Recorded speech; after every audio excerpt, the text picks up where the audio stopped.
पढ़ाई कर लो तुम लोग, बस इतना चाहते हैं जीवन में, ठीक है। बहुत संघर्ष कर रहे हो सारे के सारे, ठीक है ना। कोई यहाँ पे गांव से पढ़ रहा है, कोई लाइब्रेरी से पढ़ रहा है, कोई शहर से पढ़ रहा है, तो जहाँ से भी पढ़ रहे हो कम से कम अपने इस जवानी के दिए गए समय को सार्थक करो। अन्यथा मेरे भाई ये जवानी, ये समय, ये सब बर्बाद है अगर तुम उसका फायदा नहीं उठा पाए तो। दिल से बता रहा हूँ एक बात, पढ़ाई कोई तुम्हारी पार्ट टाइम चीज़ नहीं है, इस बात को अपने जीवन में ध्यान रखना।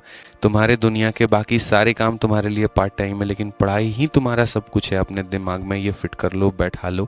जिस दिन मेरे भाई यहाँ पर तुम इस दुनियादारी से, मोह माया से, नौकरी से जिस दिन बाहर आ जाओ, उस दिन किसी और चीज़ को मान लेना।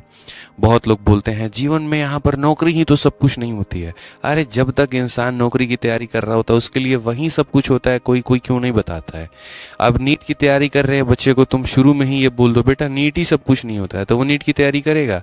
नहीं करेगा। वो सारी संभावनाएं तब दी जाती है जब उसमें वो फेल हो जाता है, ठीक है। पास जब तक वो तैयारी कर रहा होगा, कभी तुम्हारे माँ बाप आके बोलेंगे तैयारी के दौरान, मिश्रा जी आज तक आके बोले चलो कोई बात नहीं, नहीं हुआ तो कोई दिक्कत नहीं और भी कर लेंगे? तो ये सारे जो लेक्चर्स निकल करके आते हैं ना, ये जब आप फेल होते हैं तो आपको संभावना देने के लिए किया जाता है।